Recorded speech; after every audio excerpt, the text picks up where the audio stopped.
past 4 or 5 years, we have witnessed a tremendous shift in collective mentality, how we perceive world, life, and our place on earth. Political tumult, polarization, sexuality, lifestyle, fame, money, love, health. Everything is intensified and amplified to a point where we need a guidance to fight for a spot of light that will lead us towards a righteous path. And as the number of different options and life choices that we're provided with rises, the more desperate for a true leadership we become. Of course, I'm talking about the modern era, standing on a foundation of internet, digitization, and social media in particularly. One thing many people get very simplistic perception of is how we're affected by cultural things that are created every single day. On one hand, we blame the big tech companies for being evil, controlling, and contributing to mass zombification of the whole human population. On the other hand, we have people emphasizing the significance of taking own responsibility and not succumbing to external stimulation. Those companies cannot predict the behavior of the general population as we go forward and adopt these life-altering innovations. But also, that is exactly why they cannot be perceived as private enterprises anymore, and soon enough will be totally regulated. Too much power cannot be concentrated at the fingertips of very few people. Infringement on freedom?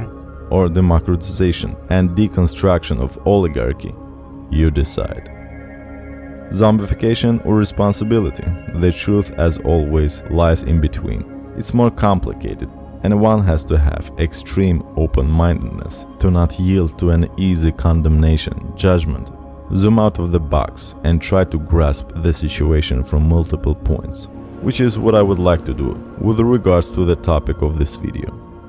The subject of freedom is very loaded. Don't make mistake, it's a weapon that can be dangerous upon sloppy handling. Freedom was and still is one of the main points in political debate forums, considering the latest American elections, which is a grander spectacle of the same that is happening all over the westernized parts of the world. There's a clear division between right and left phalanxes of the political spectrum. As the average Joe and average Jane gain access to the public scene, the opinions become ever so vocalized and prominent, stirring up a lot of emotions and creating echo chambers of certain views. That access is of course enabled by internet, social media, and this is where one has to be very cautious with blaming on technology. There's a saying, guns don't kill people, people kill people. Proponents of more freedom and less government imply that same responsibility of the individual that I was talking about previously. Proponents of more regulation and enabling the growth of big daddy government mean that it's preposterous and that we need leaders to protect us. All in all, left wants more, take care of me, and right wants more, you do you, I'll do me. A very crude simplification, but you get what I mean.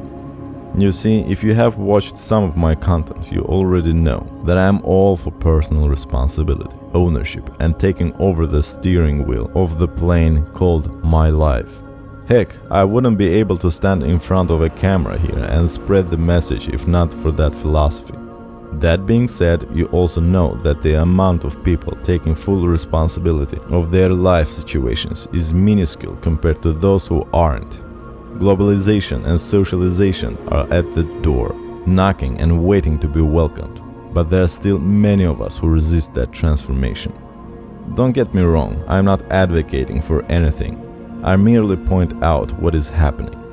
As the global population rises, we need to take more strict measurements in order to retain order and peace in the world. It's easy to keep control of a country with a couple of 100,000 people, but when major cities become bigger than smaller countries, and several of them, the mission becomes more delicate. It's not about blindly following what the authorities deem to be the best practices.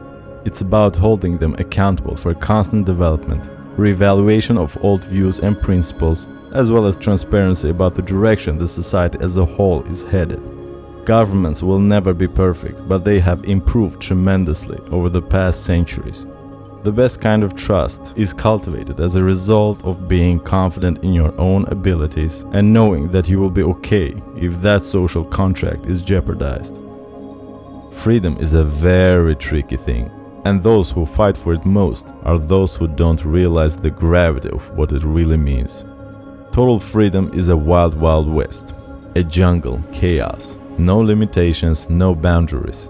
Just because one person has his shit together and complains about overexpanded governmental involvement in our daily lives, doesn't mean that others are on the same level. On the contrary, as I mentioned before, majority of people aren't or ever will be striving to be free, primarily because freedom is a mentality. Also realize total freedom is impossible because we're always restricted by this physical body. What you are free to do, you, a person who is somewhat illuminated about social codes, norms, morality, will be exactly what others will be able to do.